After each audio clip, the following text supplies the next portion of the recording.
नमस्कार दोस्तों, स्वागत है आपका हमारे यूट्यूब चैनल TLM क्लासेस में। दोस्तों, आज हम लोग बात करेंगे महत्वपूर्ण टॉपिक की, विकास को प्रभावित करने वाले कारक। कौन कौन से वो फैक्टर हैं जो हमारे विकास को प्रभावित करते हैं। चलिए आइए बात करते हैं विकास को प्रभावित करने कारक। जो पहला कारक है, जो पहला फैक्टर है, वो है पोषण।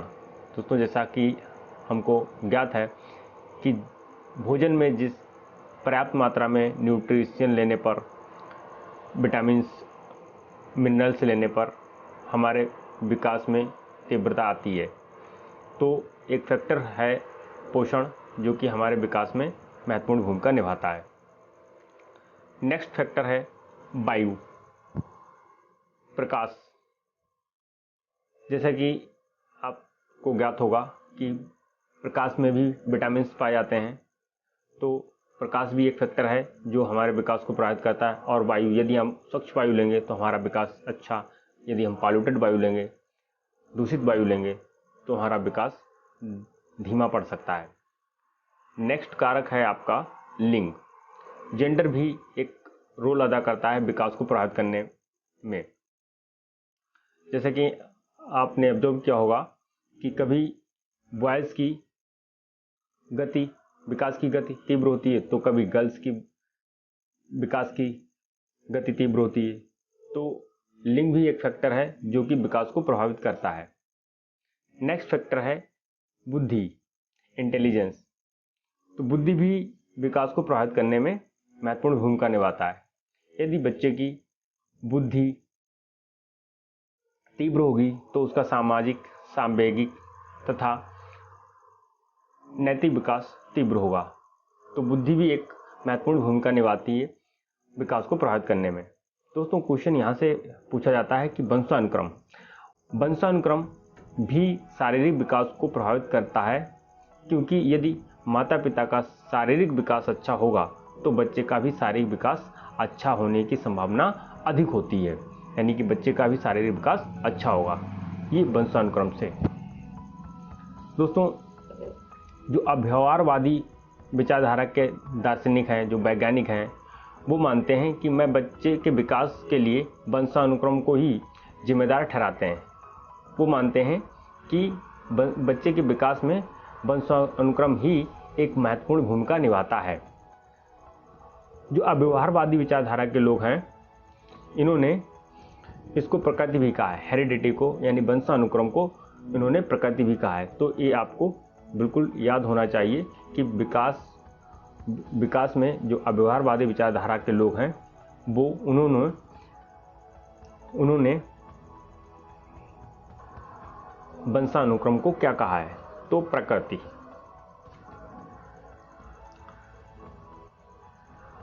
गोडार्ड के अनुसार मंद बुद्धि लब्धि माता पिता की संतान मंद बुद्धि लब्धि व तीव्र बुद्धि लब्धि माता पिता की संतान तीव्र बुद्धि लब्धि की होती है।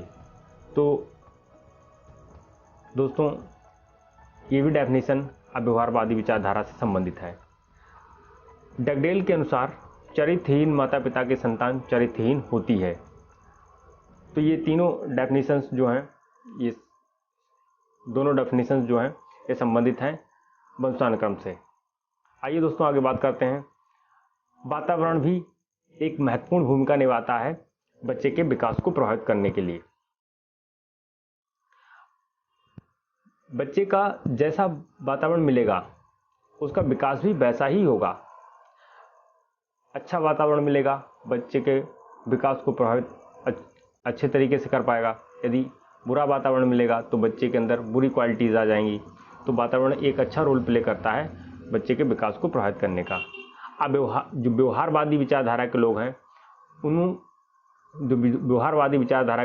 वो मानते हैं कि बच्चे के विकास के लिए वातावरण को ही उत्तरदायी माना जाना चाहिए। उन्होंने वातावरण को पोषण भी कहा है। अभी हम लोगों ने देखा था कि अव्यवहारवादी विचारधारा के लोगों ने जिम्मेदार ठहराया था, वंशानुक्रम को प्रकृति कहा था। ये क्वेश्चन यहाँ से पूछा जाता है, वंशानुक्रम को प्रकृति कहा था अव्यवहारवादी विचारधारा के दार्शनिकों ने। और यहाँ पर वातावरण को कहा गया है पोषण। तो ये आपको याद रखना है कि वातावरण को हम पोषण भी कहते हैं। वॉटसन के अनुसार, जो कि एक व्यवहारवादी दार्शनिक हैं, वॉटसन के अनुसार मुझे एक बच्चा दे दो जिसे मैं डॉक्टर, इंजीनियर, अध्यापक, चोर, कुछ भी बना सकता हूँ। तो ये बहुत बार स्टेटमेंट पूछा गया है, तो आप इसे याद भी रखना है। आइए दोस्तों, बात करते हैं सर्वमान्य सभी मनोवैज्ञानिक की। अगर बात करें, जो सर्वमान्य बात है कि बच्चे के विकास के लिए वंशानुक्रम व वातावरण दोनों ही उत्तरदायी हैं, अर्थात विकास वंशानुक्रम व वातावरण की अन्योन्य क्रिया, इंटरेक्शन का गुणनफल होता है। तो दोस्तों,